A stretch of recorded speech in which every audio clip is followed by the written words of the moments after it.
Bonjour à tous. Ce week-end, pour la troisième fois en 18 mois, il y a eu une frappe avec un missile balistique très particulier partant de Russie et frappant l'Ukraine. Avec cette frappe, la Russie affaiblit sa propre dissuasion nucléaire et comme je vais vous l'expliquer dans cette vidéo en 5 points, également notre dissuasion nucléaire, la dissuasion française. Mon père était pilote de Mirage 4 basé à quelques kilomètres d'ici pendant la guerre froide.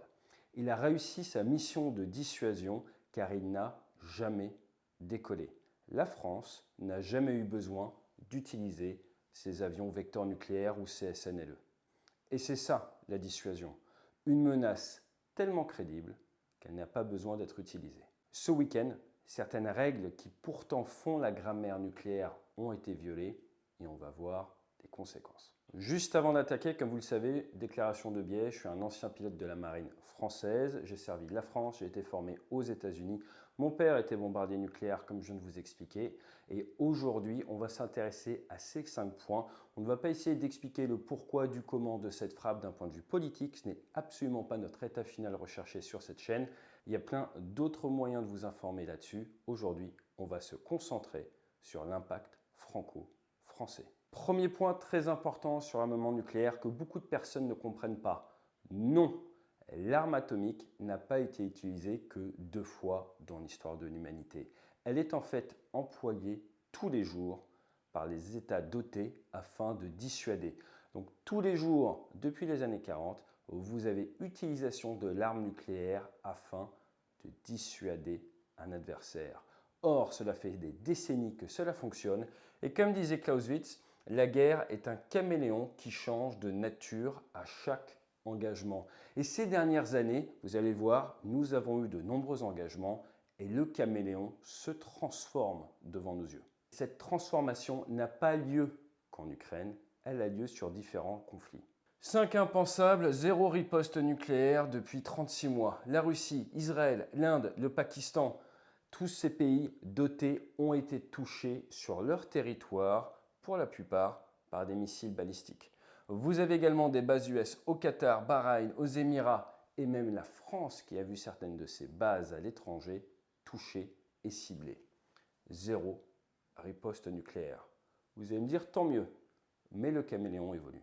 Maintenant, ce qu'il faut voir, c'est qu'avec la frappe de ce week-end avec l'Oreshnik, vous avez les Russes qui affaiblissent eux-mêmes leur propre dissuasion. Pourquoi ?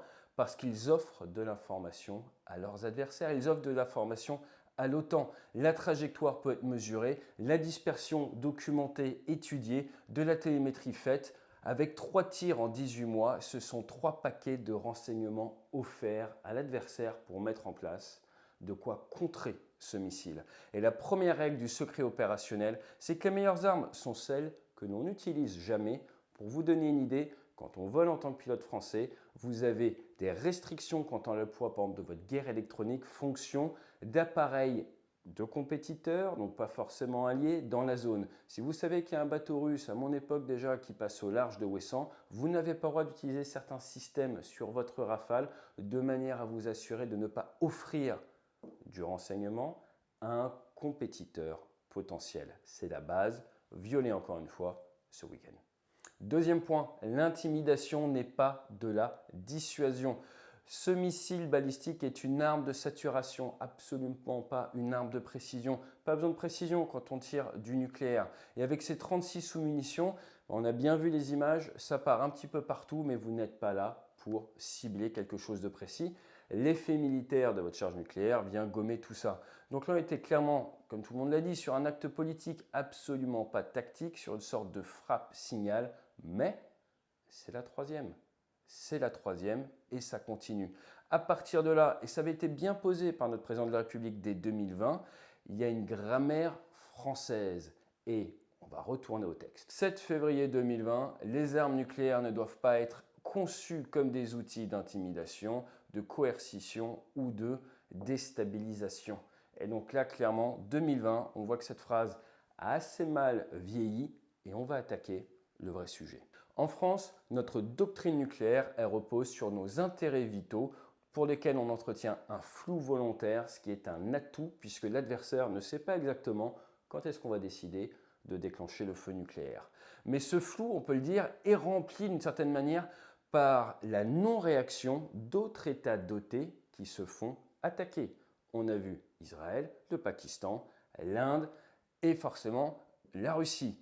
Donc d'une certaine manière, quelqu'un répond à notre place sans que nous, on ne parle. Et on vient créer, si vous voulez, une jurisprudence, on pourrait presque utiliser ce terme, qui est que se faire bombarder sa capitale toutes les semaines, même avec des nuées de drones, ne peut pas, ne doit pas, n'autorise pas une réponse nucléaire, même si vous en avez la capacité.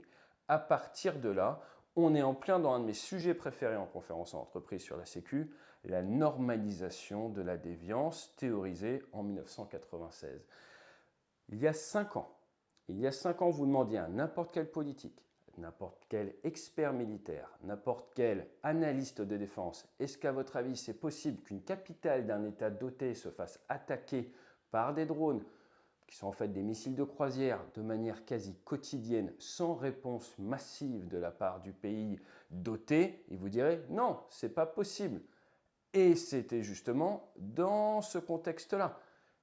Et là maintenant, exactement comme on vient d'expliquer, quelqu'un répond à notre place et chaque nouvelle frappe sur le territoire russe et en son sein, puisque c'est un État doté, vient tout simplement affaiblir notre crédibilité, notre dissuasion nucléaire. Et ça nous concerne directement.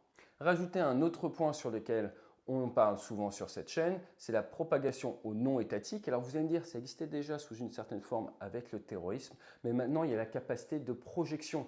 Rappelez-vous, pendant des années, fin des années 90, on parle de créer une capacité de projection pour les forces occidentales, un petit peu notre force, pouvoir projeter de la puissance.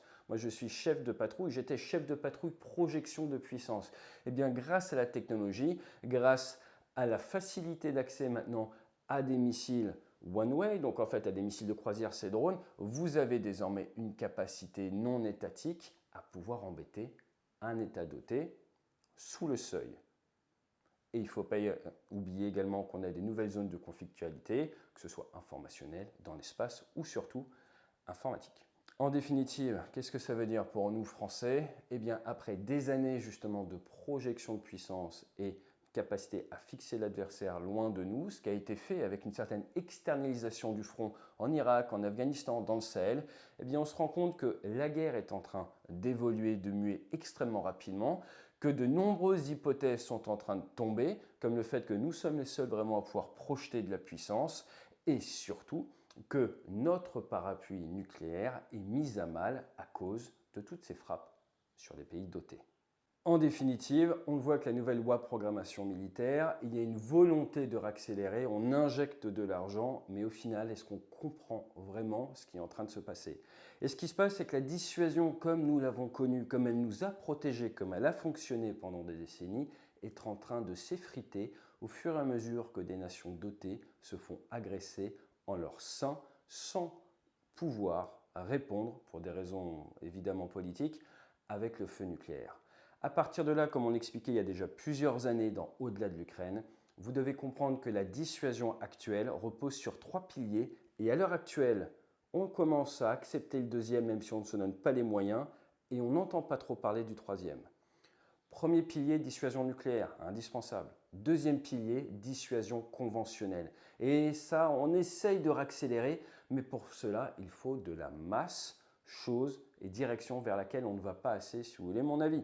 Mais bon, troisième point, et c'est là le plus important, c'est la dissuasion industrielle. Car vous ne pouvez pas avoir de dissuasion conventionnelle dans le temps sans dissuasion industrielle. Et là, malgré beaucoup de bruit, on ne voit pas beaucoup d'actions, en tout cas pas assez.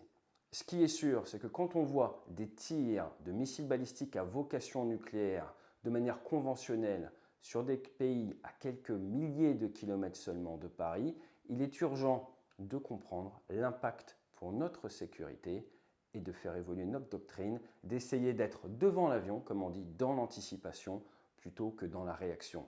Et c'est ça au final qui fait un bon chasseur, c'est sa capacité à être dans l'anticipation permanente pour pouvoir manœuvrer son avion, manœuvrer sa patrouille, de manière à atteindre l'objectif en y mettant le minimum de moyens.